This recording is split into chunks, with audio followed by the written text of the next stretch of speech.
So I'll get started. My name is James Pepper. I'm the chair of the Cannabis Control Board. Today is Wednesday, July 30th, 2025. It's 1:03 p.m. and I call this meeting to order. I wanted to make just a few updates to the agenda before we get started. There's 3 discussion points starting at 1:40 p.m. around hemp, medical cannabis dispensaries, and retail relocations. I'm not sure if any of those are going to require a board vote, but I would like to add a public comment period after those 3 agenda items and before any votes are taken, if they do in fact require a vote. So I'll add that just right after the last discussions item on retail relocation. And then I'd also like to add an executive session regarding 3 applicants that are seeking additional extensions on their application beyond the, I think, 1 or 2 that we've already granted them. Olga, what's the best spot for that? Usually I like to put it at the end so that people don't have to stick around while we discuss. Yeah, you mean at the end of the board, either at the end of my presentation, that is my last slide, so we can do it then. Okay. Unless all right, why don't we put it there? So we'll add that right after the executive director report and review of staff recommendations. Any other changes to the agenda? Julie or Kyle, would you like to see? No. Yeah. Okay, great. Well, we have a lot on the agenda. I'll keep my remarks short. LCAR did approve our new rule amendments, and they are now in effect. Gabe and Patrick did a great job summarizing some of the major changes in a peer networking event last week. That's up on our YouTube channel. I'd encourage everyone to watch it. And if you have any questions, I would say the best spot to get those answered would be emailing ccb.info@vermont.gov. Again, ccb.info@vermont.gov. Patrick is good at kind of doing air traffic control to make sure you get your questions answered. We've also updated several of our guidance documents to reflect certain rule changes. Some of the big ones are around maintaining governing documents, which sounds boring, but will certainly make license renewals much more streamlined and user-friendly. We've changed some fencing requirements for outdoor cultivators. There's a guidance on how to comply with that. The product labeling and product registration guidance was updated with some policies around multi-serving edibles and tablets. And then there's the medical use endorsement guidance. On that, at this point, I sound like a broken record, but we are very close to finalizing our contract with the vendor who will be providing those enhanced bud tender education certifications. My apologies for the delay here. How the use of cannabis is communicated to patients is a very sensitive topic, and the contract negotiation required coordination with multiple state agencies. But it does seem like we've come to an agreement with the vendor, and we should have this training kind of up and running for the fall. Other than that, I just need to approve the minutes. I think I've seen ones from our regular meeting on June 25th, as well as our evidentiary hearing on July 16th. Is there a motion to approve those? So moved. Seconded. All in favor? Aye. Aye. Okay. All right. Let's see. Moving down the agenda. We'll start with a public comment period. If you have joined via the video link and would like to comment, please raise your virtual hand. We'll do our best to call on you in the order that you raise your hand, and then we'll move to anyone who may have joined by phone.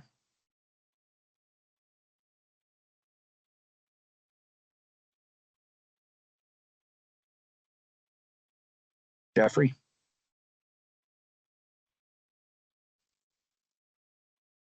Thanks, Chair. Can you hear me okay? I can. Yep. Terrific. For the record, Jeffrey Pizzatello, Vermont Growers Association. Hope everyone's well this late July during these challenging times. It's good to see everybody. I just want to commend the board on closing out the rules amendment process. I encourage all that are listening to check out the guidance section of the CCB page just to reinforce that. The chair mentioned a moment ago, some really good documentation there. So thank you all for that work. Two quick comments, and thanks for this time. I just want to acknowledge that Vermont is one of the few states that prohibits intoxicating hemp-derived compounds. We're talking designer compounds, Delta 8, Delta 10.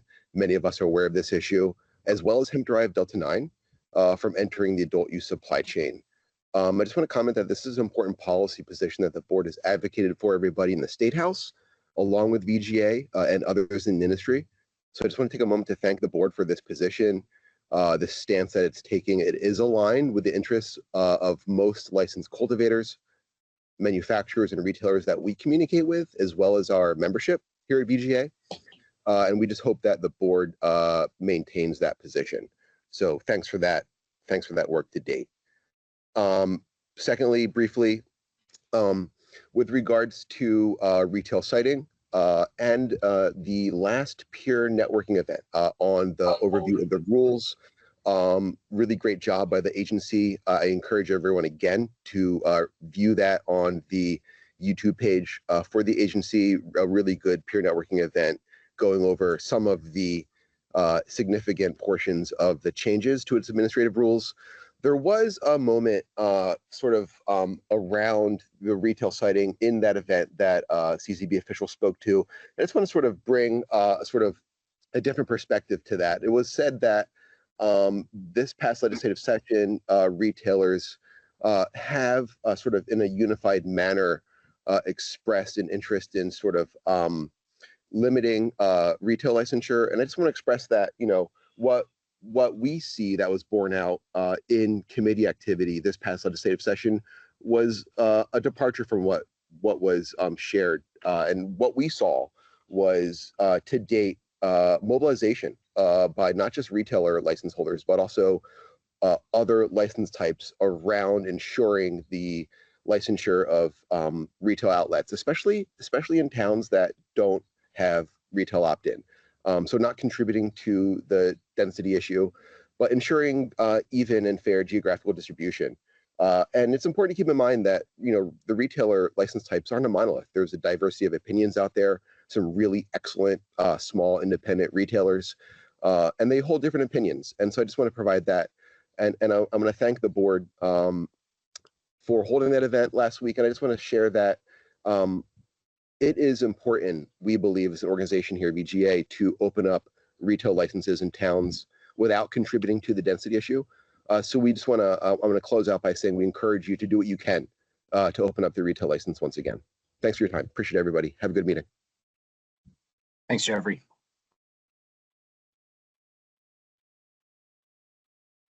Anyone else with a public comment, please raise your virtual hand. And if you join via phone, you can unmute your phone by hitting *6.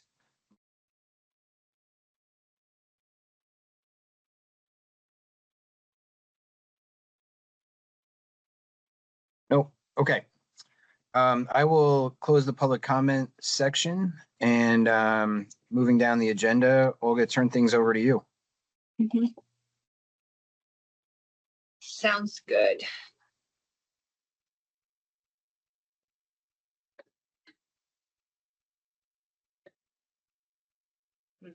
Okay.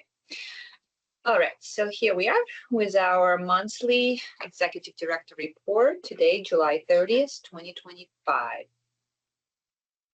A quick update. As you all just heard, we did have our peer networking event that was devoted to the review of the newly adopted rules that went in effect on July 15th. Thank you to those who attended and engaged with Gabe and Patrick during that seminar. And as always, you're welcome to visit our YouTube website to rewatch this or any other peer networking event. As of right now, we do not have our new events scheduled yet, but as soon as that's available and ready, Patrick will advertise broadly. So stay tuned for that. Now on to the adult use program licensing data, which is current as of July 16th. So first, we'll start with a snapshot of all active licenses over the past year. It's one of our newer slides where we could watch for trends and fluctuations. So if you could, as you could see here, if we look at July of 2024, we have exactly 50 more licenses this month when compared to same time last year. So that's at a glance. We had 614 currently. Now again, another slide on the active licenses. Now you're looking at 3 months here to look for any short-term licensing trends. If you remember the data from the price slide, we were at 618 in June, down a little bit to 614. We are reporting a small reduction in the cultivator category primarily, and a small gain in the propagator and in the manufacturer subsets for the month of July. So that's a quick summary. The last 3 months, and priority status slide, no changes here, months over months. Numbers are tracking. Moving on to our cultivation slides. It's a familiar slide here. You're looking at the active cultivation licenses broken down by type and tier. You may recall from the earlier slide that we are reporting a decrease of 6 cultivators months over months. On the next slide, you'll be able to see which tiers and types are most impacted. So I'll move on to the slide that has 3 months of worth of data. So bright red is July data. And as I mentioned, we're showing increase 6 cultivator decrease in the cultivator category. And those include 4 in the outdoor tier 1. So you could see here from 87 to 83.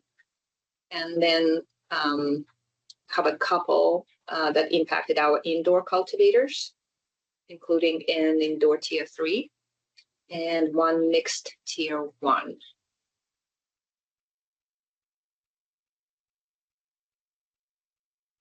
Those are the numbers here.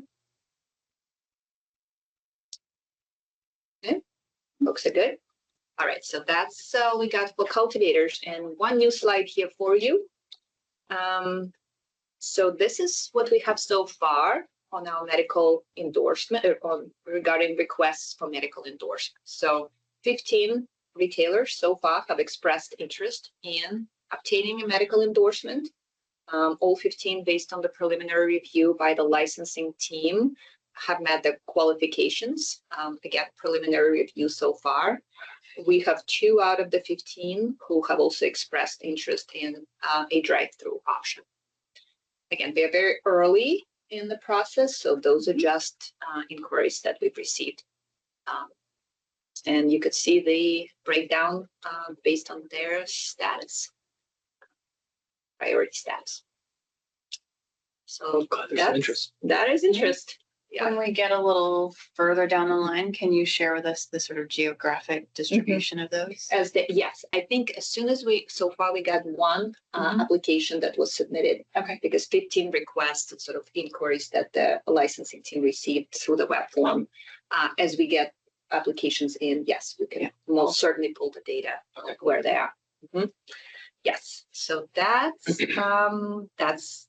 on that part of the report. Now a quick look into the issuances and relinquishments. I think Julie, you had some questions specifically on issuances. So we got 2 new slides here to address board's interest in seeing who is receiving licenses in the recent months and whether those are the brand new entrants to the market or if it's our existing licensees expanding into additional license types. So this first slide just focuses on the initial licenses issued in the last 3 months to the businesses that did not previously hold a cannabis license. So 2 charts here side by side, and you could see that only 2 such licenses were issued in the preceding 3 months. Both went to the manufacturers, 1 standard and 1 economic empowerment. So very few new entrants. So that's that. And I have one more slide for you. And this slide looks at additional licenses that were issued to the existing license holders in the last 3 months. So again, 2 charts here. The chart on the left breaks down this new licenses based on the priority status. And the chart on the right shows the types of licenses issued over the last 3 months. So if we focus on just July, we are showing 2 propagation licenses in yellow, and 1 went to a social equity applicant and another to a standard. So if you compare side by side, you'll be able to tell for those folks. And again, that's our multi-license holders. Yep, that's great. Thank you. Yeah, of course.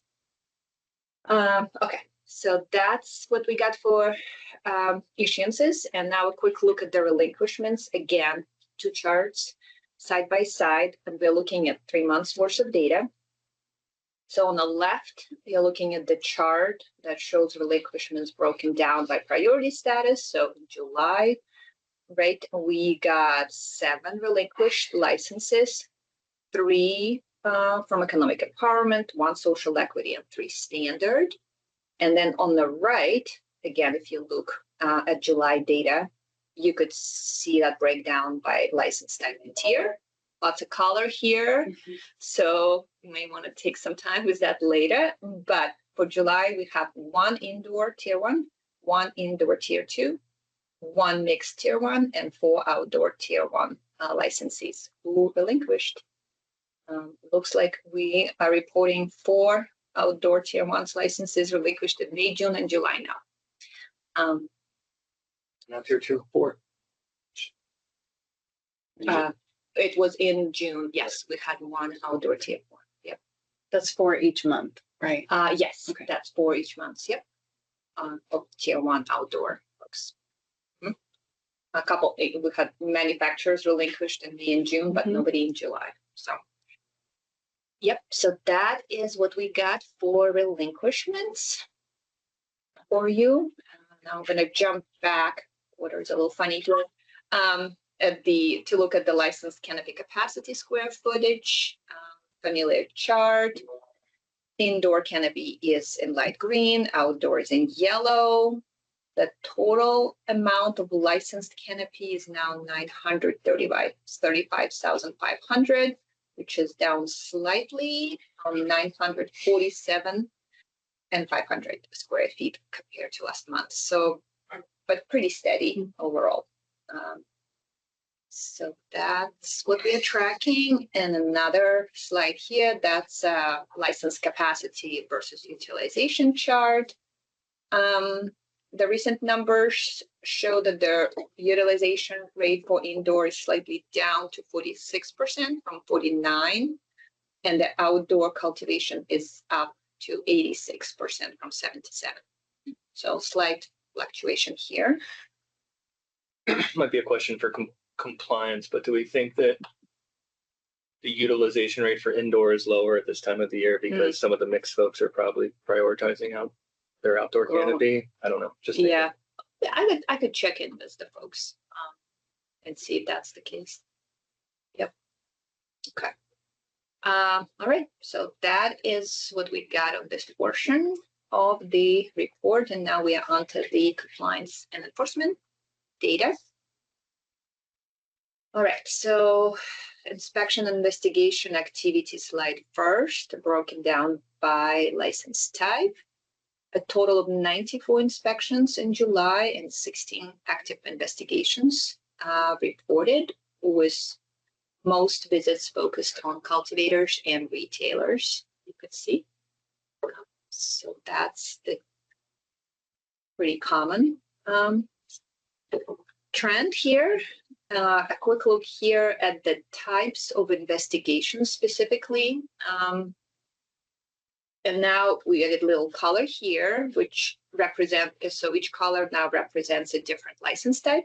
So you could see that blue retailers have most investigations happening.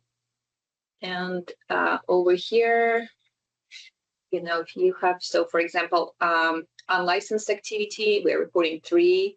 It's those this month are mostly related to products. Primarily, employee issues would be related to employees not having badges on them. Business operations would include things like businesses accepting temporary IDs, paper IDs rather than Please don't accept paper IDs. Right. So those are the kind of things that that are currently being investigated. Okay, and moving on to other compliance and enforcement actions over the last, so again, 3 months worth of data. And as you could see, our complaint count for July is at 42, a lot of complaints processed. Also 8 letters of warning, no new notices of violations, but it's mostly due to the timing, and we'll see an increase in the next month's reporting. And then 6 product destructions and 7 cessations of operations. Really consistent months over months on those. And now a little bit of color on the reasons behind cessations of operation. So again, that's what our field agents have been told as they perform the cessations of operations. Really straightforward here, market access and cost of banking and insurance for this month lead the way. Right. Now we'll look at the complaint types, more specifically the 42 reported complaints. Main issues here related to license requirements, that's primarily has to do with missing trainings that have been reported to the compliance team. Business operations, there are some complaints related to embezzlement, for example, that the folks have received internally. Inspection violations, the pretty common complaints involve some security related issues. So cameras not working, being turned off, alarms, back doors being left propped open, those types of activities. And then, yeah, advertising, product, all of those are more straightforward. Okay, so I'll move on one more slide here. That's on letters of warning. So 8 total, pretty even split between all of the issues. Yeah, that's what we got. And like I said, no notices of violations this month. So that's what we got for compliance and enforcement data. And a quick look at the medical program. So again, 12 months of data. Year over year, our caregiver count is slightly up from 119 to 123. The total patient count was trending down till April. And in the last few months, we are showing an increase, which could be an anomaly, but could also be related to the medical endorsements coming online. So we'll keep an eye, but we are up 107 compared to July of 2024. So All right. small little bump, but nevertheless. All right, so that's what we got for the data portion of the report. Now we are on to the staff recommendations for licensure. So first slide here is our staff recommendation for an initial license. Just one aspiring propagator applicant here for you today. This business already holds an outdoor and a manufacturing license. So they're looking to gain a third license type. And our licensing team recommends them. Great. Do you want to do it? Sure. Yeah. think we- If this is the only we- one, why don't we go ahead? Yeah. Okay. Is there a motion to approve?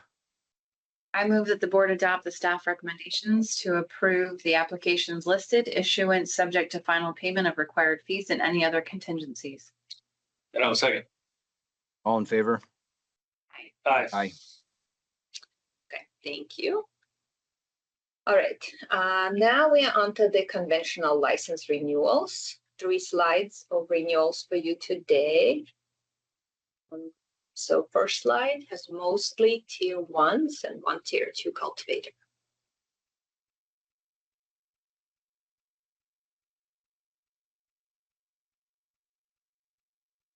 Right. Go to the next slide. Again, mostly cultivators, a couple manufacturers as well.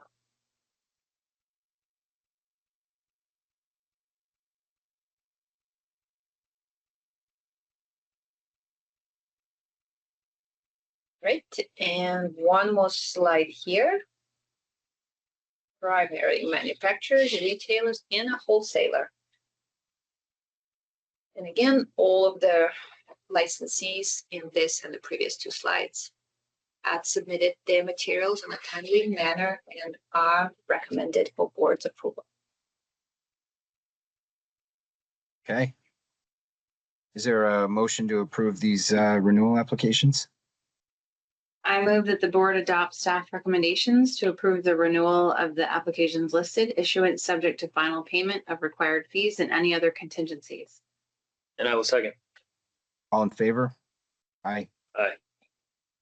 Okay, thank you. Moving on, a few more slides.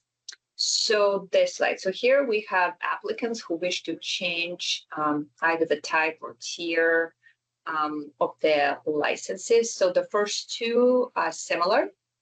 There are an incumbent licensees who would like to move to a smaller tier or type to better match their actual operations. So you have a tier 5 cultivator moving down to tier 4 and mixed cultivator tier 1 changing to being an outdoor cultivator tier 1. So that's the first 2. And then the last 3 licenses are related to an administrative transition of one of our integrated licensees that is retiring its integrated license in favor of individual licenses matched to its actual operations. The board had already approved the transition, and there were extensions granted to allow the licensing division and the applicant to complete the administrative necessities here. So now that we are at that point, the licensing recommends that the individual licenses be issued to this business. Great. I'm sure that was complicated on the back end. Thanks for doing that. Is there a motion to approve? Well, I guess I should stop. Are there any questions about any of these? No. I'm good. No? Okay. Is there a motion to approve these changes? I move that the board adopt staff recommendations to approve the renewal of the applications listed, including the requested tier changes and the licensing type changes, issuance subject to final payment of required fees and any other contingencies. And I will second. All in favor? Aye. Okay, thank you on that one. One more slide here. This one represents ownership changes. And again, the licensing team recommends approval for these 2 businesses. Right. Any questions for Olga on these?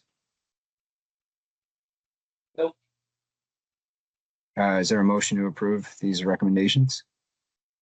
I move that the board adopt staff recommendations to approve the renewal applications listed, including the requested ownership changes, issuance subject to final payment of required fees and any other contingencies. I will second. All in favor? Aye. Aye. Okay, one more slide for you here. So this is a location change request by an outdoor cultivator. It's taking place during their regular renewal, and this business has requested to move from Hyde Park to Johnson. Johnson does not have a local control commission, and the site has already received a favorable inspection from the compliance team, and our licensing also recommends an approval. Great. Is there a motion to approve this location change? I move that the board adopt staff recommendations to approve the renewals of the applications listed, including the requested location change, issuance subject to final payment of requested fees, and any other contingencies. I will second. All in favor? Aye. Aye. Okay. So another slide here. So this one has 9 establishments who have furnished all of their required documents and verifications for renewal. However, their complete filings came in outside of the renewal window. All 9 did provide supplemental narratives for their late filings, which have been shared with the board in advance to this meeting. The staff recommends that the board accept and approve this late complete applications as authorized to do so by Rule 115(1)D. And if you have any questions. Yeah, I got a question, Gabe. In reviewing some of these narratives, there seemed to be some confusion around operating plans, management agreements, and what was necessary given our rules and statutes, so on and so forth. So for the betterment of the folks listening and for these specific businesses, would you mind just walking through, I think it's 1.4, I'm going to mess up. but you know, what's the purpose of those, and ensuring the folks that may have had some disagreement on what was required with our staff to make sure they understand that we only look for what's required via our rules. Thank you for that reminder. This is something that comes up from time to time because there are requirements in the cannabis statute. I'm sorry, can you hear me? Okay. You are breaking up a little bit. Okay, how am I doing now? Good. Okay. So this is something that comes up from time to time because there are requirements in the Cannabis Title 7 and in our Rule 1 concerning licensing requirements that are not matched to the bare requirements that the Secretary of State imposes in order to obtain and maintain a corporate registration with the Business Services Division of the Secretary of State's office. From time to time, and this is one of those months, somebody will kind of tee off on the licensing division and say, well, I'm experienced in dealing with the Secretary of State. I know a lot about corporate filings, and what you're asking is unreasonable. You don't understand that an operating plan isn't required by the Secretary. And I think with a point that Kyle has kindly sort of teed me up to make is that we do understand those. The cannabis business is different, and there are enhanced requirements imposed by the statute and by Rule 1.4.1. There also is a little bit of terminology clash. I think the corporate law talks about operating agreements. Our rule talks about operating plans. But fundamentally, there are elements in 1.4.1 that everyone must satisfy, whether or not the Secretary of State requires that a plan with similar content be filed with the Secretary. And so we'd ask folks, when you get these requests, please have a look at that rule and fill out a plan with us. We don't require that you file it with the Secretary if the Secretary doesn't require it, but it's part of your governing documents, and it explains the essential content enumerated at 1.4.1. There are quite a few of those, A through K. And some of those disclosures have not to do with corporate filings. They help the board enforce its obligations under the one license rule at 901D3A, for example. The last element in an operating plan with us, not with the Secretary, is disclosure of whether any person who's involved in the business has a controlling interest in a past or present cannabis-related business, et cetera. So everybody in cannabis world understands why that's being asked. Just because the Secretary of State doesn't ask it, please don't harangue our licensing staff over that. They're doing their jobs to insist upon it. So I hope that answers your question, and thank you. A similar thing I might add, because it's been an issue with a few folks before. We understand that operating agreements filed with the Secretary only have to be signed by one member. The board, however, requires that they be signed by all members. That's a safety provision to make sure that everybody who's associated with the license is aware of the way they're associated. Again, we know the Secretary doesn't require it. We require it for separate reasons. So I hope that explains, and thank you. And thanks for everybody for listening. Thank you, Gabe. All right. So with that, I'd entertain a motion to approve these per staff recommendations.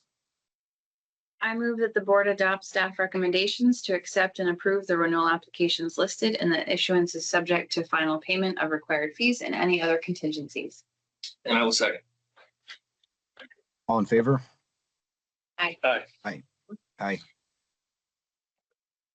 Thank you again. Okay. So now here we have a renewal application that awaits third-party information legally required for its renewal.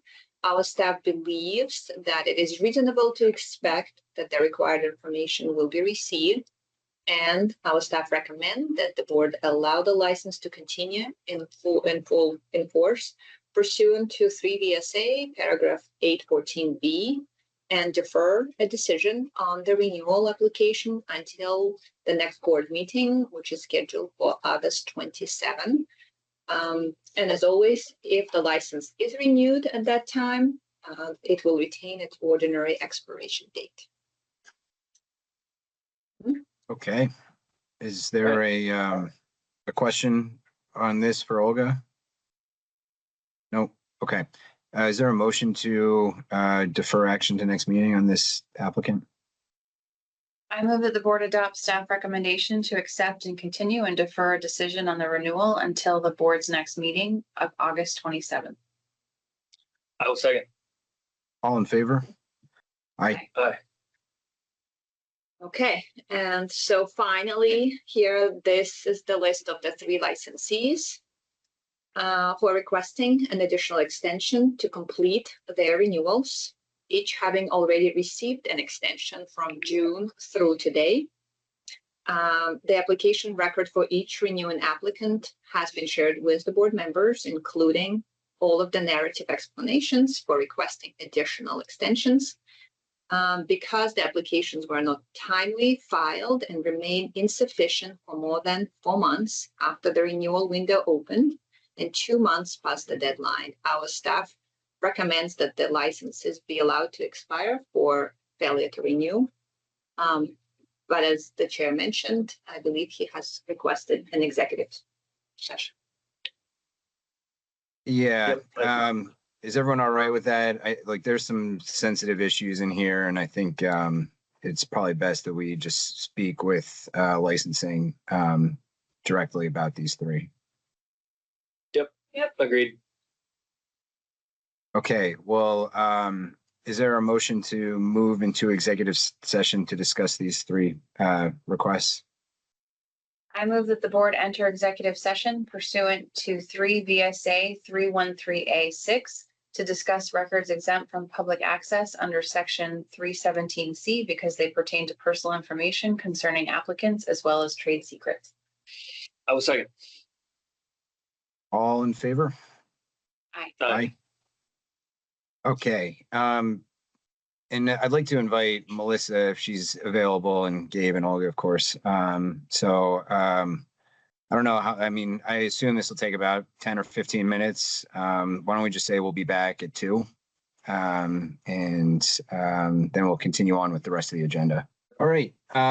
So we're out of executive session. Just as a time check, this is the regular meeting of the Cannabis Control Board on July 30th, 2025. It's 2:08 p.m. and we'll resume this meeting. So we just got out of an executive session where we discussed the details of 3 applicants that are either on their second or third renewal request or extension request. And I think we're ready for a motion, Julie. I move that the board accept staff recommendations that the licenses that were previously listed be allowed to expire for failure to renew per Rule 1.152A. And I will second. Any discussion? No. Okay. No. All in favor? Aye. Aye. So licensing, we'll be in touch with those 3 licensees to discuss what the next steps are going to be. And with that, I'll continue to move down the agenda. So we have 3 topics that we need to discuss, and we'll take them in order. Gabe, if we do need to vote on any of them, I'd like to just table that vote until after we have a public comment session. But would you mind maybe walking us through the first one on hemp? Is that all right? Sorry, I don't mean to put you on the spot like that. I'm happy to do it too, if you prefer. No, happy to do it. I've just got so many tabs that I'm going to just take a second to get to where I want to be, but that's no problem. So the first, the issue confronting the board right now is the sort of unwinding of the relationship between the former hemp pilot programs that were run as state hemp plans at the Agency of Agriculture before the adult use market was created. That most of those came out of the 2018 and subsequent Farm Bill. When the adult use program was stood up, it coincided almost exactly legislatively with the cessation of the state hemp program run by the Agency of Agriculture, Food and Markets. When the Agency of Agriculture, Food and Markets regulated hemp production in the state, they took an unusual step and actually registered hemp processors, the people that turned hemp biomass into CBD products downstream, whether that was CBD beverages or CBD pills or what have you. So when the program at Ag ended, the state returned administration of the hemp production system to USDA. And USDA never did regulate downstream market partners of hemp cultivators. They call them producers, we call them cultivators. So that there's no such thing as a USDA hemp processor license. USDA just takes care of the cultivation, which they call production, and then they don't inquire into what goes on with the hemp downstream. So the board was asked when AAFM closed their program and stopped administering it, the board was asked to create a kind of, or like a shadow registry of people who used to be hemp processors, with it in mind that they kind of, wanted some recognition that they were continuing in the same business they were in, and 2, somewhat anticipated that there would be a need in the future to keep them updated on legislative developments, whether that meant a delegation of authority to the CCB to write hemp rules that would include licensing processors, or whether that just meant giving, public health and safety information, even pathogen issues and whatnot that are common to cannabis and hemp. Just a lot of good reasons to have a voluntary list of people who identified as hemp processors and wanted to keep their information current with us. Unfortunately, the agency doesn't have the statutory authority to issue a genuine credential about hemp processing. That right still rests with the Secretary of the Agency of Agriculture, Food and Markets under 6 VSA 564.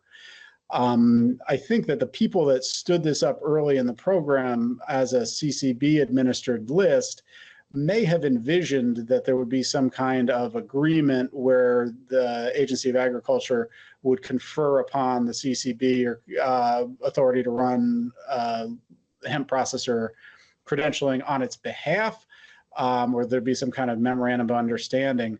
As a legal matter, that is not possible to do because of separation of powers problems. Only the General Assembly can reassign executive responsibility for running a program from one division of the executive branch to another. We can't kind of make a deal with another agency that will take over their functions.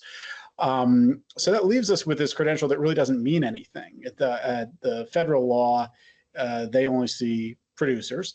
As a matter of state law, the Agency of Agriculture, Food and Markets had their shall change to a may, and then quite intentionally and with the consent of everybody involved, shut down their hemp program. That was the end of legal significance to the idea of being a hemp processor. That doesn't mean that hemp processors are not subject to any laws. It means they're subject to the same laws that all of the public are.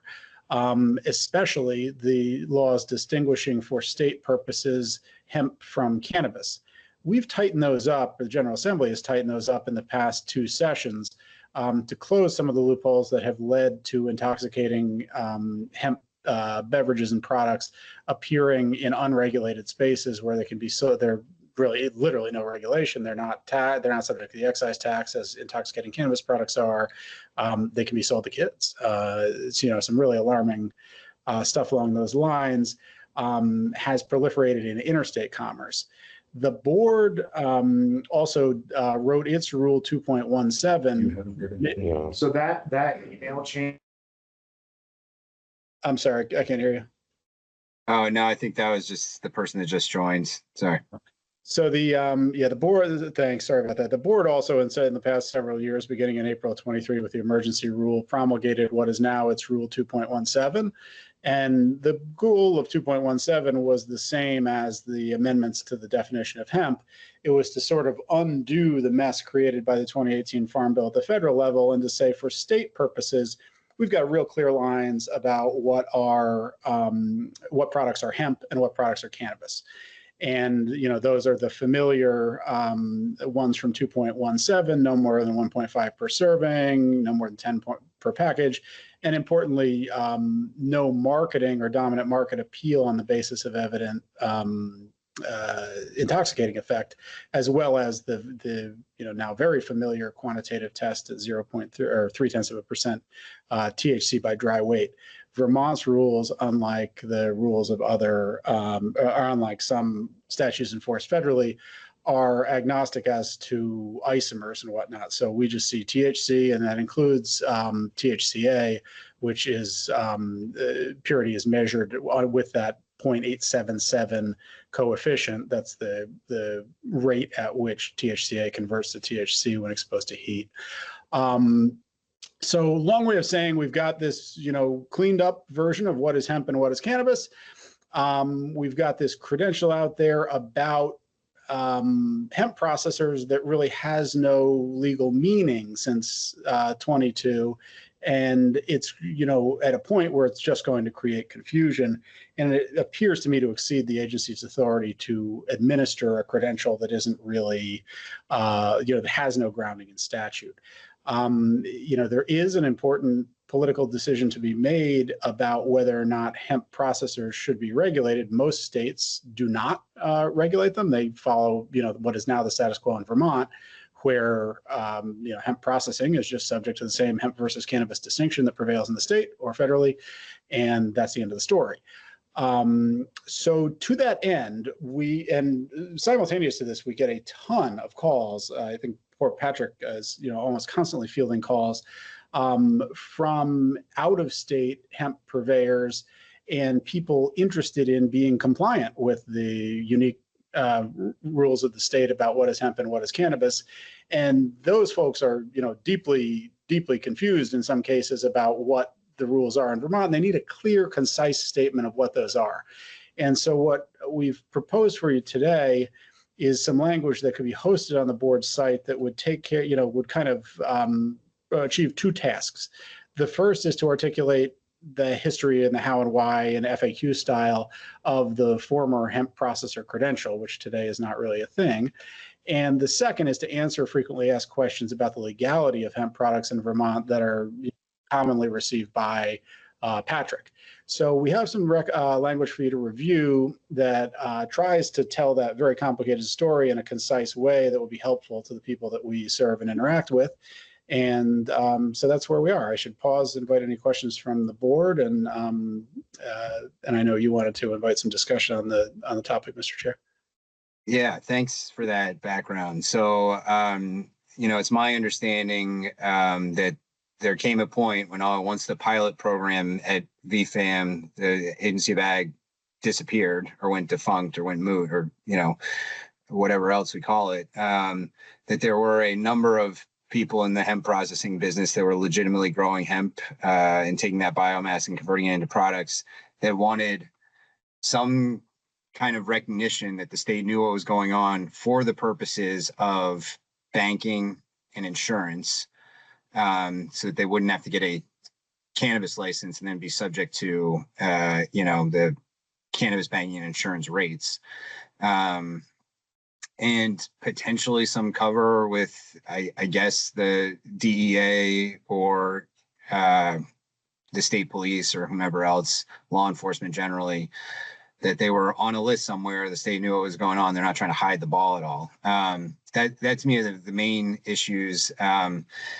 And so I'm wondering if we say that we're no longer going to maintain this registry, which of course we're not allowed to maintain, it doesn't mean anything. We all know that it's just a list on a piece of paper somewhere. Does that feel like we're putting the current people that have relied on that? Is it too much of kind of like a rug pull for them that all of a sudden their banks are going to stop recognizing them? And their insurance companies are going to stop recognizing them, and they may be subject to enforcement actions? No.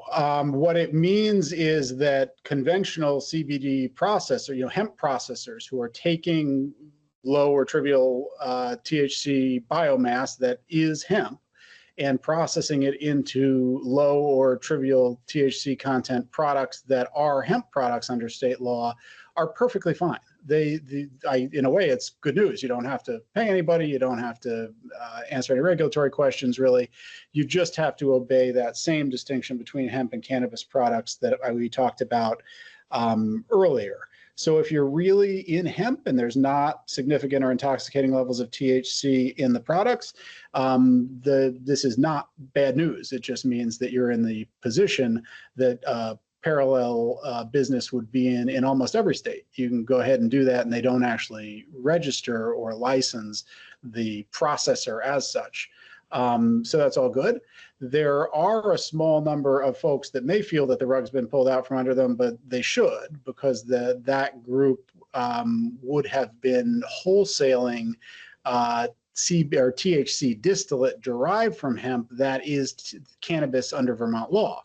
If that's the case, there really is a new problem. I mean, it's not a new problem, it's an old problem. But if that's the case, that really can't go on. One cannot buy or sell or market or manufacture THC products that are cannabis products under state law, except under a cannabis establishment license or a dispensary license issued by this board.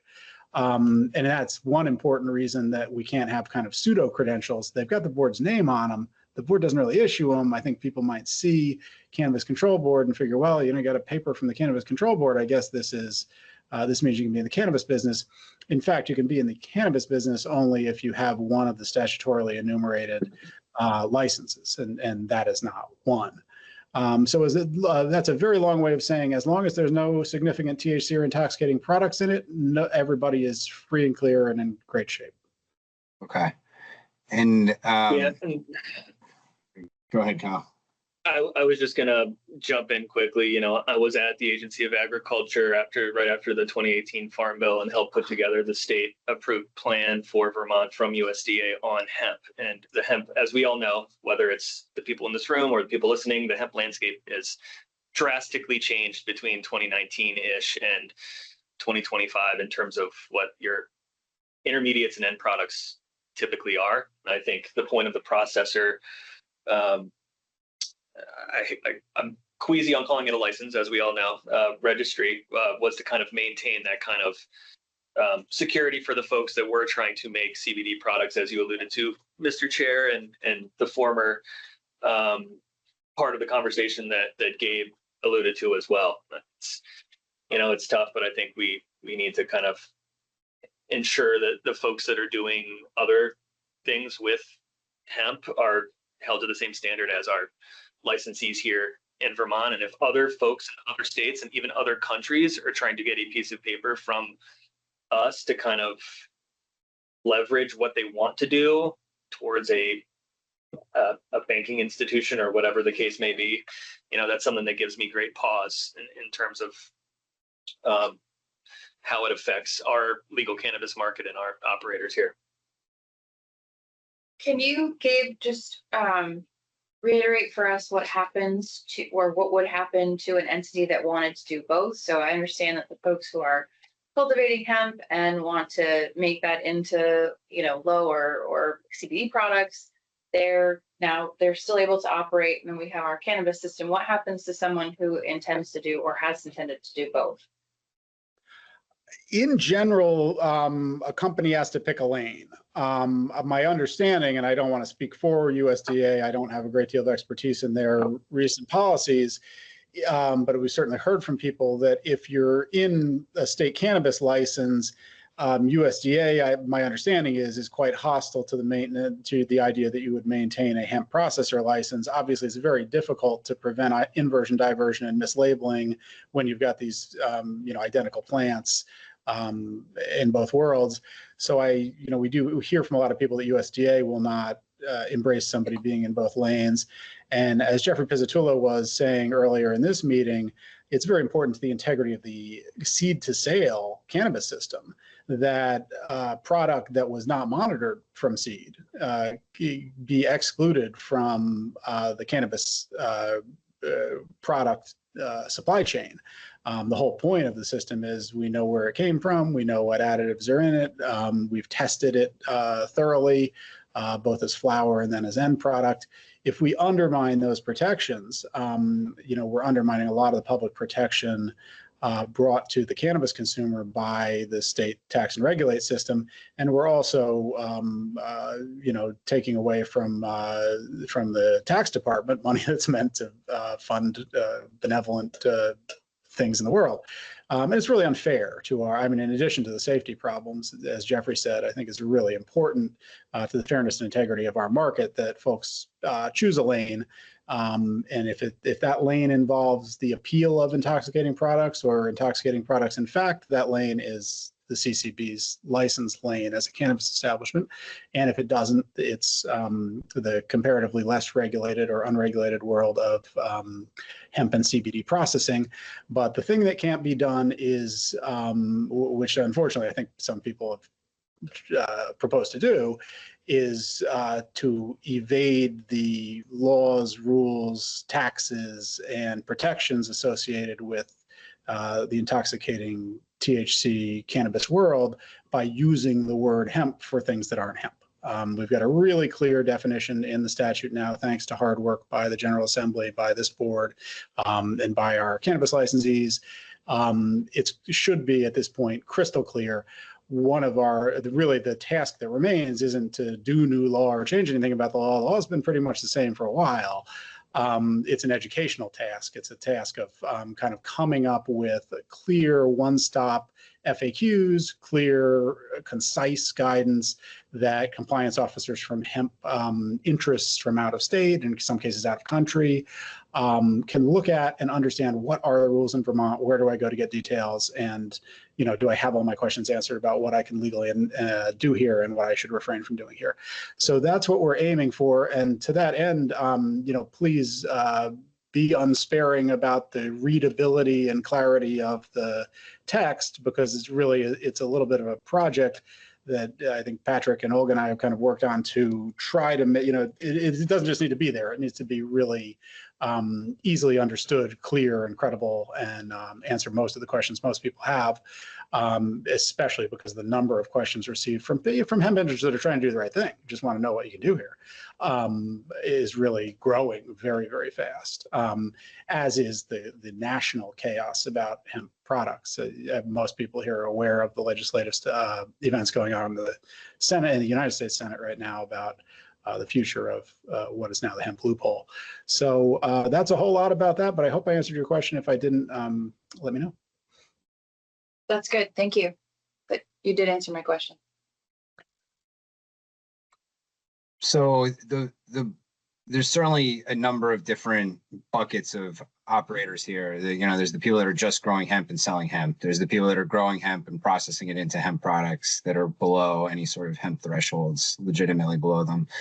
There's the people that never want to touch hemp biomass and buy THC distillate that's quote unquote hemp derived to make low dose, below our action limits, THC, hemp infused THC products.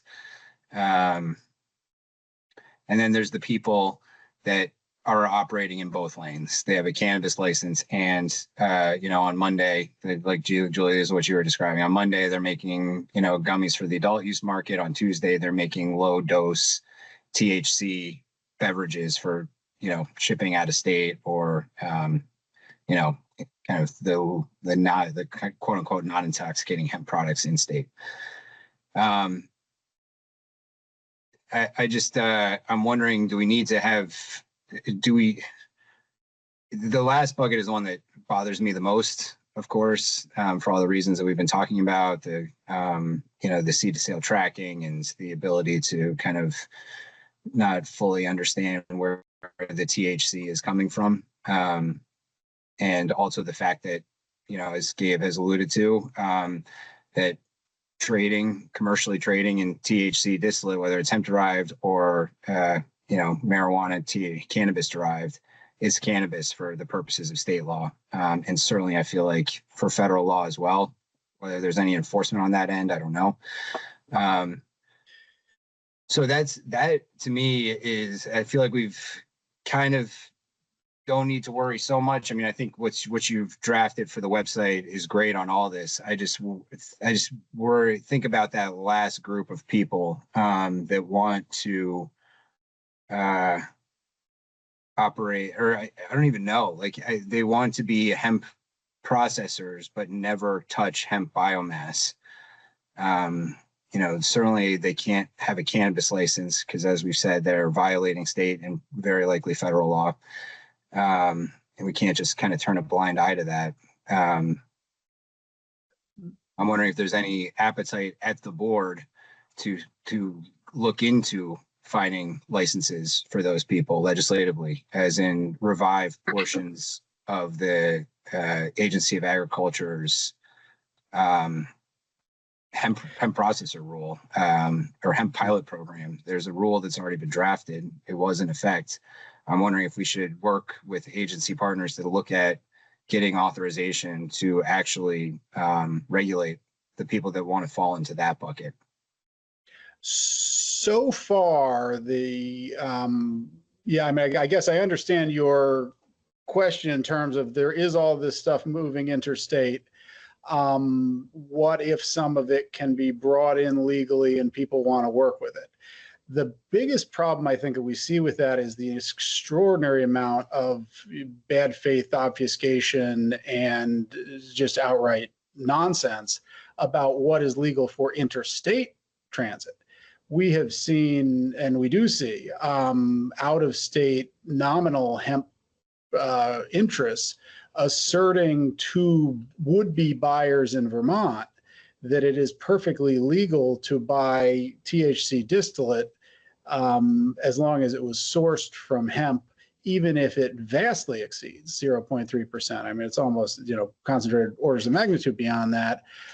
That's just interstate drug sales. That's not legal. And so I guess I think the most important thing isn't that that you as a board tell everybody what all the rules are, so much as that we as an agency emphasize to people that want to do cannabis adjacent things that they really need to get their legal advice from Vermont attorneys, not from people who are, advocates for industry or salespeople or the websites of out-of-state attorneys, but really talk to a Vermont licensed attorney if you're going to do something hemp or cannabis hemp adjacent that seems to involve an undue amount of THC.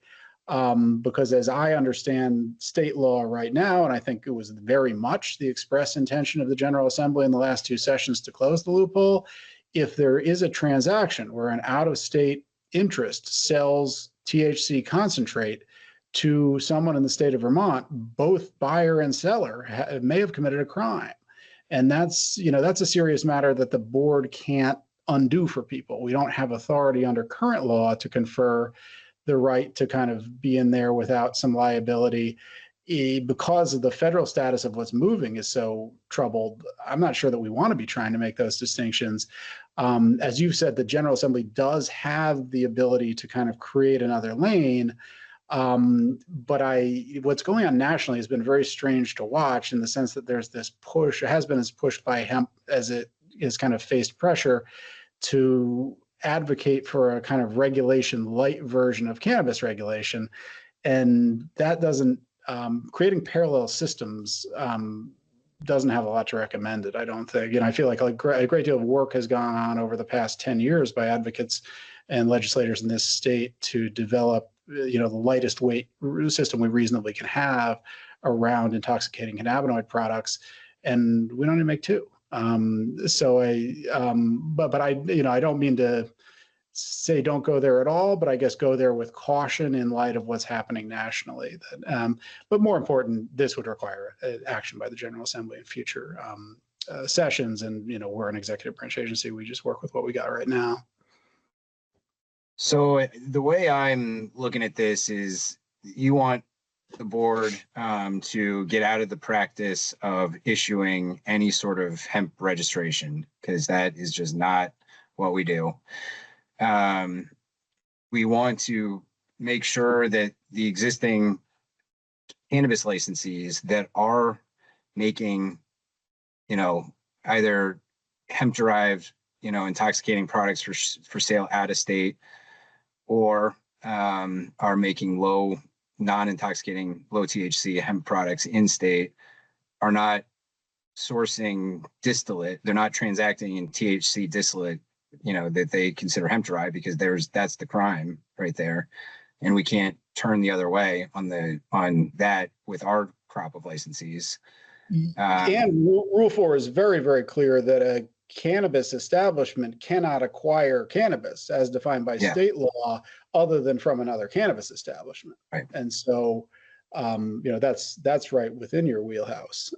So another way of saying that is separate companies, please. There's no circumstance in which a Vermont licensed cannabis establishment as a corporation should have hands on anything that is a cannabinoid product that it was not tracked from seed to sale. Right.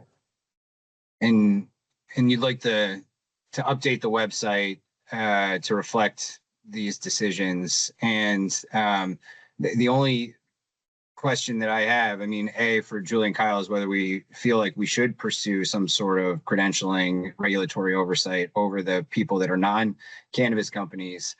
But they want to purchase biomass from in-state or out-of-state that meets the definition of hemp, convert it into a distillate and make low-dose hemp products. So we'd have to have this kind of definition of an intermediary product that as long as they're starting with the actual hemp, that they could make those products. And then the only question, that's the question for Julie and Kyle. The question, Gabe, for you is, what about the businesses currently that have a cannabis license and a hemp registration that their machines are running right now, and they'll be running tomorrow, and they're sitting on hemp-derived distillate? It seems like they're part of their business model, and the understanding of our hemp registration was that they could do that. And do we owe them anything, I guess, is the question. I don't know that anybody with our license reasonably would have been buying THC distillate from sources that aren't cannabis establishments. So I think I hear what you're saying about process intermediaries, and note it makes a good point. If you're in the pure CBD business, if you're taking hemp biomass and processing it into CBD products and whatever, you're still isolating cannabinoids, and you can still, in the manufacturing process, come into stuff that's over 0.3%, even though you have no intention of marketing it. There's a clause in the loophole closing in the definition of hemp that does allow possession, notably not marketing, sale, anything else. Allows that kind of ephemeral possession of the process intermediary by somebody who is duly registered as a hemp processor. The only problem right now is that there's nobody authorized to do the due registering. It's got to be. So if I understand where you're going with this, does it make some sense to have regulatory control in order to both protect lanes and to protect the people that are doing pure CBD business from the accusation that they're holding concentrate they shouldn't hold? Probably. I mean, there's that clause is in there for that reason, that everybody knows that there's this process intermediary issue where they might have a good reason to possess it, even though it's not going to leave the facility in any non-trivial amount. Pepper, I think it makes sense to explore with agency partners and committees of jurisdiction if we outline these various different lanes and buckets that we have seen, and where it might make sense to retain for the Cannabis Control Board to receive jurisdiction over certain licensed, business operations. I do think it might make sense to explore having those conversations this upcoming session. Do you feel the same way, Julie? I mean, we can just say this stuff is illegal and just leave it to law enforcement to sort it all out. Or we can try to kind of understand that there are a group of well-meaning, well-intentioned actors here that are legitimately trying to follow a regulatory framework if one was given to them.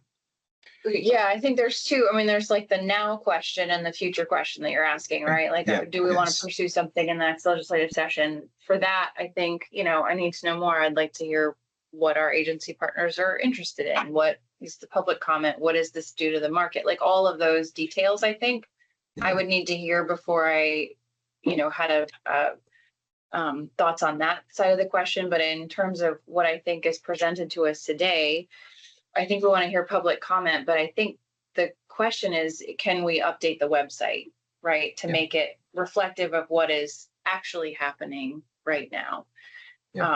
So I want to hear public comment on it, but I think that's the question before us right now. The other piece, the legislative piece, and do we start to regulate this in a different way? I have to think a lot more about that, and also watch what's happening at the federal level, I think, too. Yeah. Gabe, so our hemp registration was good for a year, if I recall. Well, people had to renew annually for they were that meant to registration. keep their stuff up for a year. I think the temporal window of a document that has no significance is probably okay. Yeah. And your feeling is that anyone who read the law, read the rules, consulted an attorney would have known right away that this sort of business model would have never passed muster, that they're way out on a limb. It's but the people that are just never touch hemp biomass, never arguably touch hemp. They are transacting in pure THC or THC that isn't even arguably 0.3%. 0.3% THC on a dry weight basis. To the extent there was any question about it, I think the General Assembly resolved that question decisively with the 2024 miscellaneous cannabis bill. They and we were really loud and proud about closing that loophole. It was not subtle. It wasn't slipped in there. It was loud in the floor report. The governor's office, was touting that this had been done. Everybody understood it had been done, and that we had kind of taken a responsible step as a state to do what the federal law hadn't. So if that, I don't think that could reasonably have gotten by anybody in hemp or cannabis commerce here, because it was probably the most important thing that happened to the distinction between those two products in 5 years. The real change has not been a change of law in Vermont. It has been, I think, an increased brazenness of out-of-state THC product sellers to tell people in Vermont and elsewhere there's nothing wrong with this. I think that there is no problem for the people we don't want to panic, and I think you're totally right, are people who are not producing cannabis products. If you're not producing cannabis products, you're A-okay. In fact, there's even less trivial paperwork to do than before, I guess. So I don't know if, is there a tranche of people you're worried about that I'm not describing? Just people that may have, in good faith or in kind of taking a blind eye, that set up their entire business model around, relying on this hemp registration in purchasing THC distillate to make low THC products for sale out of state. When they saw the hemp law change, they're like, oh, okay, well, I can make these products. The safe harbor provision, I can make them here. I just can't sell them here. No, and but the legislative history of the safe harbor clause goes to that. It speaks only about possession. All of the other verbs are, buy, sell, all that kind of stuff, buy, sell, market, whatever, are not in there. And of course, there's nobody to be covered by it right now until and unless what we were talking about earlier happens and there comes to be an actual registration. So I don't see, I am sympathetic that I think some people have not operated with awareness of these principles, but they're parallel rules at the Department of Health, for example, the manufactured food rule, that say somebody covered by the manufactured food rule can't put their production lines to dual use. So when we talk about separate lanes, we're not the only entity preaching separate lanes. USDA is preaching separate lanes, and notably, the Department of Health is very clear with their food manufacturers that THC has no place on the food production line. So I know that there are people that wish that the situation were different, but as far as the lane crossing goes, wishing it and reasonably believing it was the law are probably not the same thing. Okay. Is it worth pulling up the proposed language for the website? I think that's essentially the vote that we're going to take if it needs a vote. It's a kind of changing the current policy to this new policy. Is that essentially it? Or maybe you've heard from the board enough. I don't know. Do we even need to vote on something like that? As long as you're aware that I don't think there's any, it's a funny thing. I think it makes sense and it's probably good practice just to vote your approval as a body of, significant steps like this in terms of expressing the agency's view of the existing law. That said, I don't think I'm very resistant to the idea that this is a change in anything. This has been the law since 24 at least. Yep. Okay. Well, is it worth pulling it up? Yeah, I'm not sure. On procedure, I'm not sure I want to be in the habit of website. Right? Like I don't want that to be our we don't want you to letter by letter approvals of the website. But I do think because because this is so complex, having this conversation in a public forum is very useful to everybody. Is it worth voting that we're not going to issue hemp product registrations anymore? Is that, because the verbiage of the website, as Gabe said, the way that I read it, is just a restatement of the law as it stands currently and at least since 2024. But I think the one change that's significant is we have a link towards how to register as a hemp processor. And that's something we're no longer going to offer for whatever it meant before anyway. I don't know. Maybe that's not policy change because it didn't really mean anything to begin with. Yeah, I mean, the funny thing to me is if you go back to the state hemp rules promulgated by AG, which they're no longer administering, and you look at the definition of what it means to be a hemp processor, it does not mean be a THC wholesaler or even anything wholesaler. It literally means taking in biomass and processing it. So I think somebody who is used to that, and I think you're right to worry about this, somebody who is just used to that term and that registration meant a thing back when the pilot programs were running, they would not reasonably expect that this meant what it's been construed as, I think. So I don't think a vote is needed to put up web content, as you've said. I do want to make sure that in a very public and transparent forum, such as the public meeting you're having right now, we talk through in detail, what the legal views of the agency are and make sure that we're all comfortable with what we're communicating to people. Mostly because people are clamoring for answers. We get a lot of questions about this. Right.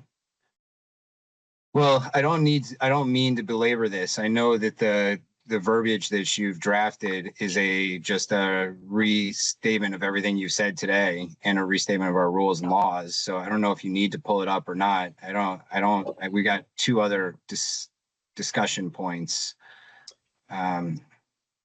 Yeah, I think members have seen it. It's a public record, and it'll be on the site soon enough if you approve of it. So no reason to do a read through here unless you prefer one for educational purposes.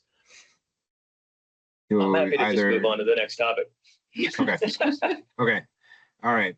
So let's move on to the next topic then. And again, we will have a public comment session after we get through these three discussion points. So the next one relates to the issuance of new medical dispensary licenses. Gabe, do you want to just tell us the origin of this discussion point? Yes, thank you. This is like the stop everything meeting. The question before you right now is sort of what is the status and the future of medical dispensary siting and credentialing? We all heard from a lot of people who were completely right throughout the past 2 or 3 years that the medical system kind of fell by the wayside and got forgotten a little bit. It got remembered in a really big way last year in this when we created the General Assembly gave you authority to create the medical use endorsement for adult use retail. That is about to, in fact, pretty much effective today, is opening more sites than have ever existed to possible access for medical patients. We've gone from the tiny handful everybody was really worried about to having a potential 100 plus additional sites for medical patients to obtain medical products. And we have the instruction from the General Assembly in the rulemaking section of the dispensary chapter to merge these systems, to make them as consistent as possible, and implicitly not to run parallel systems side by side at high expense with all the inconsistency and irrationality that entails. So I'm bearing the lead here, which is I think the question before you is, should the board interpret the current statutes or exercise its discretion under the current statutes, which I think is a more accurate thing to say, to issue new dispensary licenses? And my feeling, and I think the staff's feeling, is that we shouldn't, because the dispensary system is at this point deeply underdeveloped relative to the adult use system that now incorporates access to medical products through retailers. And so nobody really does this because they're not very lucrative. But if someone were to come along and say, I have a dispensary license, I just want to open 7 more dispensaries in the middle of a retail moratorium and pay not 1 penny more in licensing fees, and exist in a world where there are no clear rules for me, even though other outlets have just seen the passage of 100 plus pages of rules about them. Do we want that to happen? I think probably not. I think you're probably better off pausing the acceptance and processing of applications, either to become a new dispensary that's never been licensed before, or to add sites that have not been authorized before.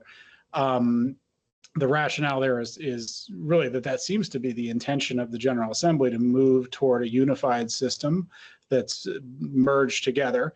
All of your regulatory efforts have gone into governing that unified system, and aspects that used to be important to keeping the dispensary system was built in a very early time in cannabis legalization, when one of those licenses meant at the time authority to do everything vertically from seed to sale, from cultivation manufacturing all the way through the retail end of the dispensary. We have a new system now that breaks those down into their component parts, has special rules for each component part. What I'm not suggesting is, and I don't think the law supports it, is that anything change at all for the existing dispensary sites. The law is still there in the chapter, but the rationality and purpose of issuing a new dispensary license, if someone were to ask, nobody has asked recently. And we don't expect it, because most people if you're in the retail business, you've got a much less expensive and clearer path to do this.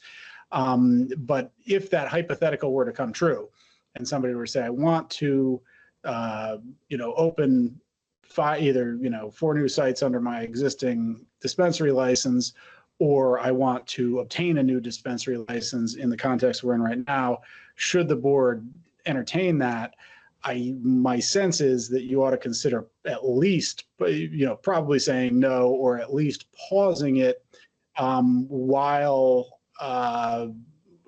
the adult use retail window is paused.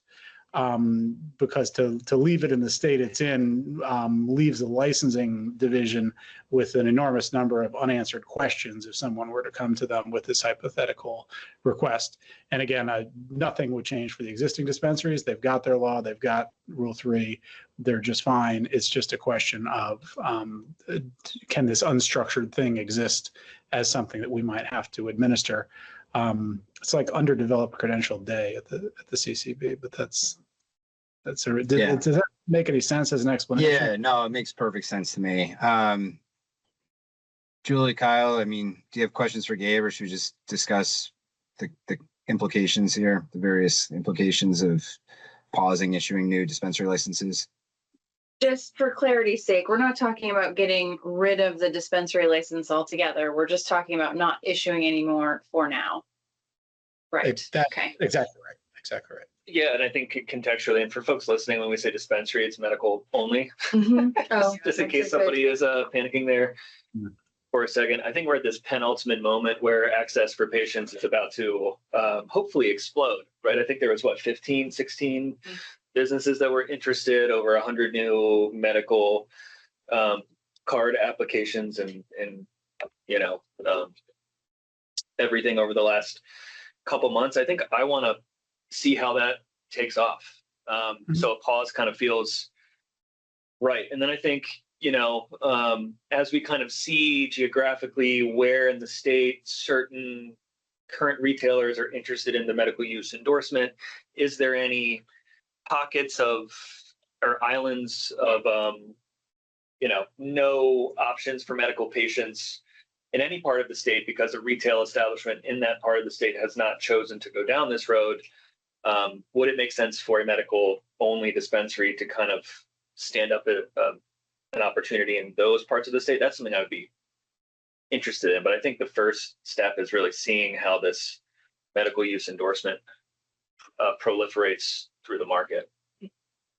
And I'm conscious of the activity at the federal level too. I think Pepper, right, the Rohrabacher Farr Amendment was added back into the budget bill. If not already, it's anticipated that it will be. Yes. Yeah. Right. And that specifically protects medical programs. So I think it's important for us to keep that in mind as we sort of watch how everything unfolds. And I'm glad you mentioned that. It's a good case for not asking the General Assembly to mess with those, Exactly. statutes. Some of the incumbents would rather we not do that too, but it gives you a nice fallback if we have to hurry up and convert people. At least we've got a structure. Exactly. So, that is exactly what I'm alluding to. Point taken. An opposite. I kind of view it in the inverse of the retail density problem. Like, let's find the medical islands after MUE kind of, Mm, did I say that right that time? I keep getting it wrong. You got it. All right. After we kind of see where those pockets of MUE are, is there any medical deserts versus retail density? I guess if that makes sense. And then if there's a of interest in putting one of these in one of those areas, that would be something I'd be more curious about. Dave, is this something that would require a vote? Sorry to harp on that question, but they're like kind of pausing on issuing new medical dispensary licenses. I think it makes sense to. These are discretionary things. Whether you vote or not, we told you what we plan to do. But I think it makes sense just in terms of public accountability and clarity to just maybe take a motion to match the pause in retail application acceptance with a pause in dispensary location and new license acceptance. Okay. And the kinds of things that it sounds like the board would be interested in reversing that decision or reopening it would be if there was a kind of surge in patients in an area of the state that doesn't have ready access to medical products, either through a medical use endorsement or an existing dispensary, or changes at the federal level, or maybe just changes in just a fundamental shift in the dynamics of the market somehow. Yeah, I mean, anything that would make it rational and in the public interest. Yep. Okay. Well, then why don't we leave that conversation there and move on to the last item is about applications to relocate retail sites. Do you want to give us a little bit of context here? Or, I mean, we all saw this coming, of course. We wrote a rule, then we removed it, and then we realized, well, that rule applies equally to changes of location as it does to new sites. So. Thank you. This one can be summarized much more crisply than the other two, where I've gone on and on forever. You've got a new rule effective on the 15th, 1.7.2. It was developed in the context that the chair has just explained, with this kind of struggle to make a citing rule and the new instruction in 24 from the General Assembly to get at it. And what 1.7.2 effective on the 15th says is that a retail cannabis establishment requesting a license amendment to relocate under Rule 1.17 may relocate to a different municipality only if, in the board's sole discretion, the relocation would improve the geographic distribution of retail cannabis establishments in conformity with the purposes of 7 VSA 881 A5F. And everybody who isn't Googling furiously, I'll ruin the surprise and say A5F is the new section that directed the board to develop retail siting rules. And so when the rule talks about in conformity with its purposes, it means the purpose of fix and distribution. So this brings us back to basically, how do you want to implement that? Because people are wanting, or very shortly, we can anticipate, will want to relocate. That's incumbent retailers. And so what's the process going to be for them to make that showing? In a memorandum that I shared with you in your meeting materials, there's just sort of a bulleted outline of what the process, a process that makes sense, would probably look like. And of course, the board has broad discretion to change that process, to add or take away criteria, or to say, no, we'd like it done differently. But what staff think would make sense is to use the existing system for license amendments, where somebody who wanted to have a new retail location would fill out the amendment request form that's on the website, submit it. That would prompt the licensing division to open the license for in the portal for uploads.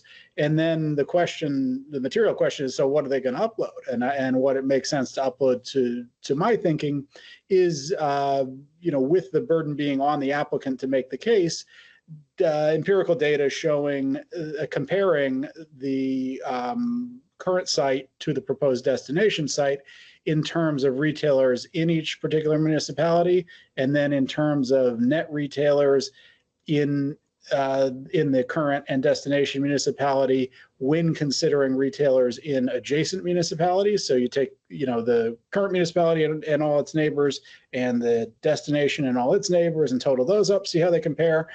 And then allow room for a narrative or analytical assessment submitted by the applicant that might explain why unusual flows of out of region traffic or regional characteristics and tourist and traffic flows make population an unreliable proxy for demand. The previous two submissions about ratios all assume, well, population ought to be a proxy for demand. There are towns where it's not. And, Waterbury Center, there's traffic up 100 to Stowe all the time. And so just looking at population would mislead.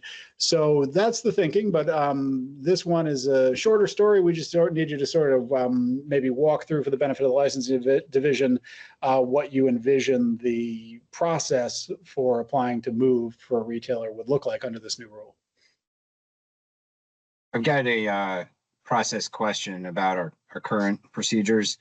If someone proposes a change of location currently for a non-retail, do they need to provide their updated lease? Do they have to give us their right to occupy before they apply for the change of location? To me, I mean, so much will depend on these retail relocations on board approval, and it'd be a chicken and egg situation if they had to sign the 12-month lease before they got board approval. You make a very good point. To me, and this has been asked by the few people that said, "Oh, how am I going to do this?" They kind of said, "Well, I don't want to spend $500,000 securing a site and signing a lease and then find out I'm not allowed to do it." To my mind, and that's a decision for the board. At what point is it ripe for decision? To my mind, very early. I mean, you just need to know, current and proposed municipality. I'm not sure you need to know a lot else to give an approval, but that would result, of course, in a two-stage approval where you first take in the request to amend and say, okay, yes, you can do the amendment. And then second, assess whether or not the amended location has been fitted out as required. And then you would say, okay, I can issue with the new location on it. So it'd make it a two-step process, but the prerequisites to step one in terms of the essential knowledge for you probably aren't much more than which two towns we're talking about. Yep. Okay. I agree. Yeah. I mean, I guess it depends on whether we want to follow the recommendation around, looking at the exact municipality that they're moving to, the receiving municipality, plus the ones that are abutting it, or if we want to change the catchment area to something else, as in 30-minute drive or 30-mile radius, something along those lines. Yeah, I think those are all fair things for you to ask. On one hand, it's like you want to have objective criteria. On the other, you want to be able to do kind of a context-specific analysis because you're really just trying to get at, is the demand there? And, is it going to create more than is the demand there? Is it going to create negative externalities for the location? Which is another reason, one of the things you might invite in this process is a statement of endorsement from the local control commission, if there is one at the proposed site, or the local legislative body, if they want to weigh in. I think that, there's a pretty compelling case that the local officials know more about their locality than we do from Montpelier, and their opinion probably ought to weigh heavily. Same time, they may be resistant to the idea of making these kind of subjective declarations of, about this kind of thing and say, well, what rules are we applying? But you get my point. I guess if somebody has evidence that they local legislative body particularly thinks a new cannabis establishment would be good for the town, I think they ought to be allowed to submit that. I think they should. I don't know if they should be required to submit that, just considering that could go one of two ways for the inquirer. You know what I mean? Yeah, I mean, I know what you're saying, because I'm thinking, if I were on a select board and I got this question, I would say, I don't have an opinion about it, and I'm not going to get one. This isn't what I'm doing. Yeah. Well, I mean, what Massachusetts at least used to require, I mean, they're a home rule state, so they've got a much different scenario there, but they used to require public engagement on the licensee. The licensee would have to go through to get one of these host community agreements. And then they would submit that to the board to just make sure that they, there's either all the public support or objection, at least people had an opportunity to publicly support or object, and the board would be aware of that, as opposed to just relying on the local governing body. That makes a lot of sense. And it's one of those, just as you do evidentiary hearings when you have unresolved questions about affiliations, for example, if you got a close case where you just couldn't tell what the facts were and what opinion was, you could convene and warn a hearing on the subject. And, if you felt that were appropriate, I think it's pretty heavyweight to do that in every case if it's not close, but the option is there. Yeah, I mean, I'm just going to state plainly so that I think that we're all on the same page anyway, but just so we're all on the same page. You could move a retailer from a heavily saturated area to a less saturated area, and it would be good for the original location, but it may be it may be creating a new saturation area. Yeah. I mean, like if you move from Burlington to Rutland, it'll ease the saturation in Burlington, but it may create, based on population, even a bigger problem in Rutland. And as I understand your legislative mandate, it's look at it in net. Is it making the net state situation better or worse? Right. Yeah. I think I still want to know, obviously, the town or municipality that they are trying to today, the population, is this a tourist? I know some folks in the retail community don't like it when I harp on the tourism numbers and how many bodies that adds to the state over different seasons, but what is it a tourist part of the state? Is it, should we be relying strictly on residential folks, or, what's the second homeowner rate? What's the tourism rate? What are the,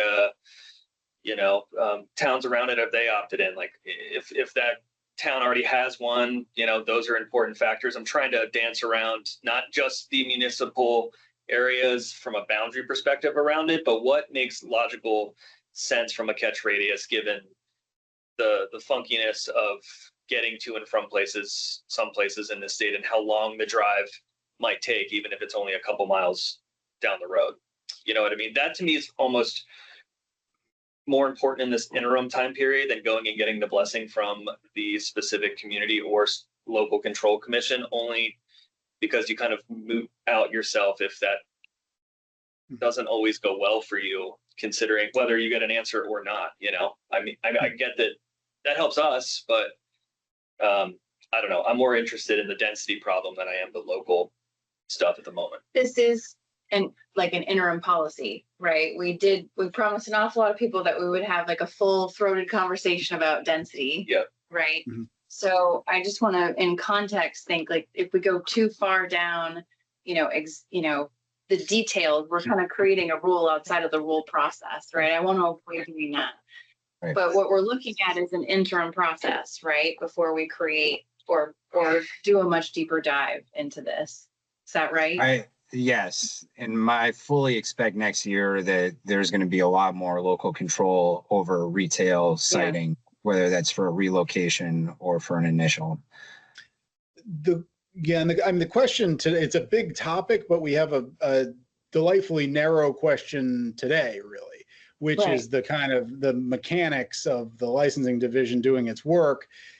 Somebody comes to them next week and says, I want to do this. And the immediate question we've got to answer today, or we hope to answer today, is, okay, what do you want them to give you? That doesn't really tie your hands about collecting other information or context-specific information, and it wouldn't really tie your hands about the way you would do the analysis. The important thing is that the analysis be done in an objective and consistent way so that people in similar situations get similar answers. But we don't have to do that all this instant. I don't think it intrudes upon the idea that you shouldn't make rules through policy. I think the rule is brand new, and we just sort of need to say, okay, how do we tell the licensing division to operationalize it in terms of, when the applicant or the applicant's attorney calls and says, well, what am I supposed to upload? We just want to know what to tell them for the time being. Yeah. And as long as we know that, the rest we can sort out. And we're going to take public comment on this, right, Pepper, before we move forward? Okay. Yeah. So I think the way that I'm starting to just land on this is we want an objective criteria about retail density and versus population, and we want a kind of qualitative subjective analysis that may add color that we're not seeing purely just from like, oh well, this town and its abutting towns have a population of X and there's this Y number of retailers, so therefore this is a better, this helps the saturation problem more than it alleviates one elsewhere. And then so that's just the objective criteria, and then the subjective could be, but this is on the way to a ski resort, and therefore the population grows by a third over certain months of the year, and that whatever subjective criteria they want to provide the board to kind of give us food for thought about approving or denying. And then I would like, maybe it's asking too much of people, but I would like, just like we have a public hearing on our rule amendments, to get some kind of public meeting in the prospective host municipality, and they submit the kind of comments for and against the locals' opinions about adding new ones. Is that too crazy? Is that ceding too much authority to locals? I want to think about that part a little bit more in terms of how that would work at the local level. Are you saying like they just give us the report on the who's supportive and who's not, and we are the ones that kind of make that decision, because they don't technically have the legal authority to deny at that point, right, unless something changes in the law yet.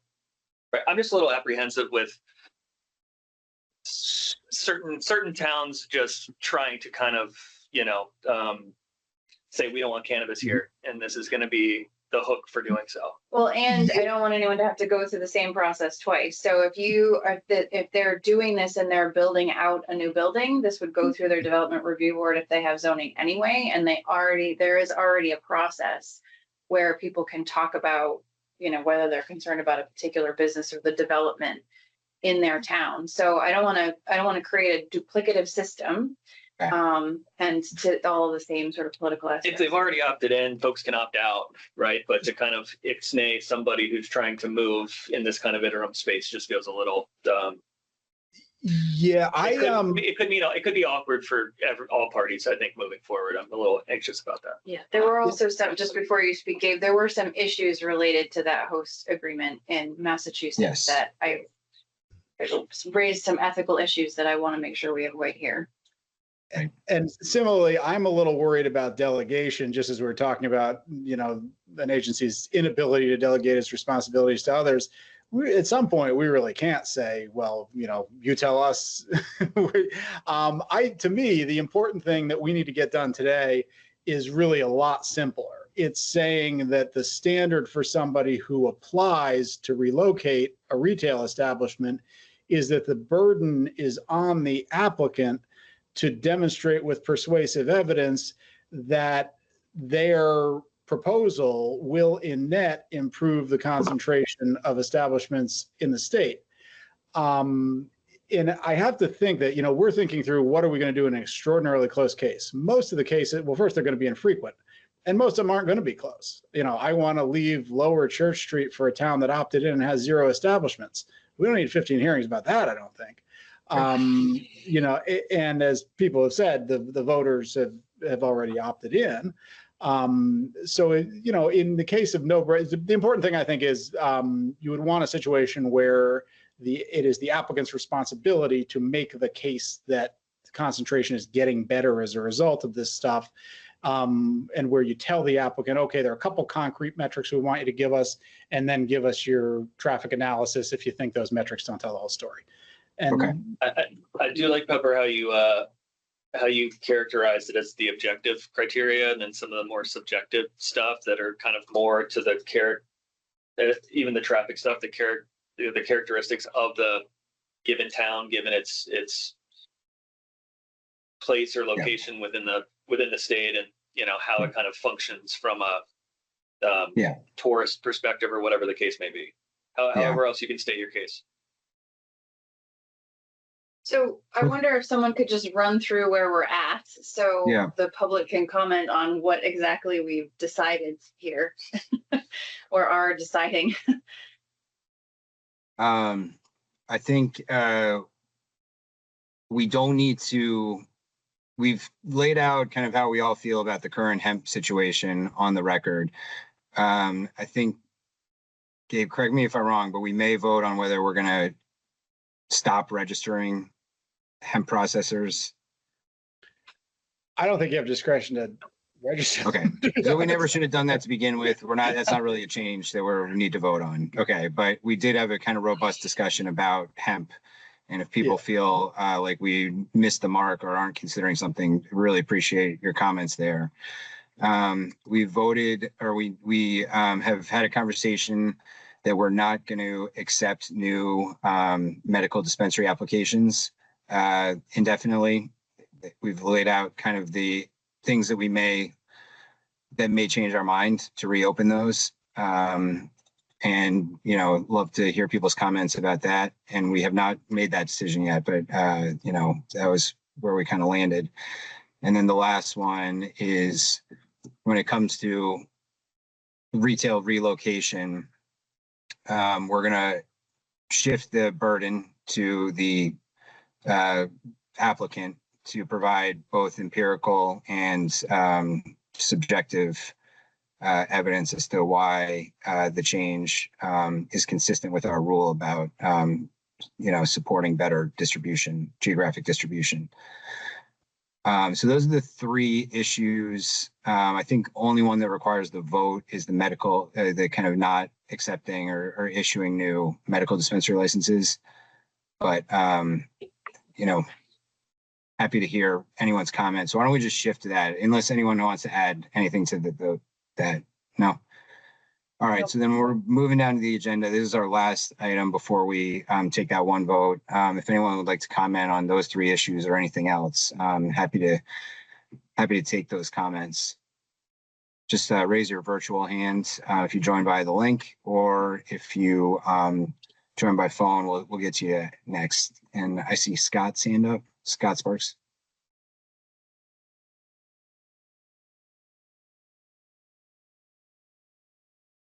Scott, if you're talking, there you go. Yep. There you go. Thank you. As some of you may know, I own Vermont Hempicurian, which I've had since 2018.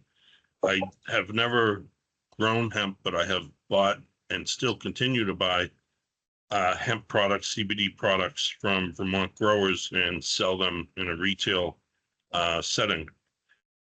This last week, East Rise Bank, which I use for my Vermont Hempicurian business, required me to sign a legal document that I'd never seen before, and I'm not sure you're aware that they're doing this. I'll just read the first point that they had me sign because it doesn't apply. It doesn't make any sense to me, but I thought you should be aware if you're not. It says, I certify that products sold or grown by the business member, meaning me, qualify hemp under Vermont law, and that the business member is currently registered and licensed with either the Vermont Hemp Program administered by the Vermont Cannabis Control Board or the United States Department of Agriculture's U.S. Domestic Hemp Production Program.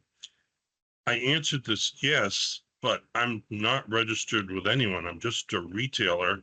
I've never had to register with anyone. And I just wanted to make you aware of that they're doing this, and it might be worthwhile reaching out to East Rise to just have a discussion with them. Scott, thank you for that. We have good relationships with them, and I think this is probably the sort of thing that we can clear up really easily simply by sharing with them the information that was discussed earlier, which is that no special governmental permission is required if you're dealing in actual hemp under state law. Yeah, Scott, really appreciate you flagging that. But we'll be in touch with East Rise ASAP to talk to them just to see where they came up with that language and what they think it means and how it comports with what we know this area. Okay, they have many other things in this document as well, but that, I just thought I'd start there, so I'll let Yeah. you guys take it from there. Just wanted to make you aware if you were not. Appreciate Yeah, that. That's a good Thanks, Scott. flag. Thank you. Thank you. Anyone else for public comment that joined via the link? Feel free to raise your virtual hand if you'd like to comment. I know it's been a long meeting. All right, and if you join via phone, you can unmute by hitting *6 if you'd like to comment. I actually don't see any phone people left. Let's give it one more minute. Tito? Hey guys, can you hear me okay? Yep. I do want to support what Gabe was saying as far as the single location rule when it comes to the dispensaries. And it definitely feels like that single location rule has been what feels like the biggest factor in keeping the big businesses at bay and giving all of the smaller businesses a chance. So definitely agree with that with the medical as well. Single location. Okay. Yep. Thank you. Thanks, Tito. Anyone else? Okay. So I'll close the public comment window, and then I think we should take a vote that we're not going to accept or issue any new medical dispensary licenses indefinitely for the indefinite future. Is there a motion for that? I move that the board halt the acceptance of new medical dispensary license applications and halt any new location of medical dispensaries. I will second. Any final discussion on that issue? No. Okay. Nope. All in favor? Aye. Aye. Aye. Okay. All right. Gabe, thank you so much. Olga, thank you. Thank you, licensing. Thank you, everyone. Really long meeting, but really helpful. You know, there's all these issues that just keep percolating that we need to deal with, and it's important that everyone knows what we think about all of them. So other than that, if no one has anything else, I will adjourn the meeting. Thank you.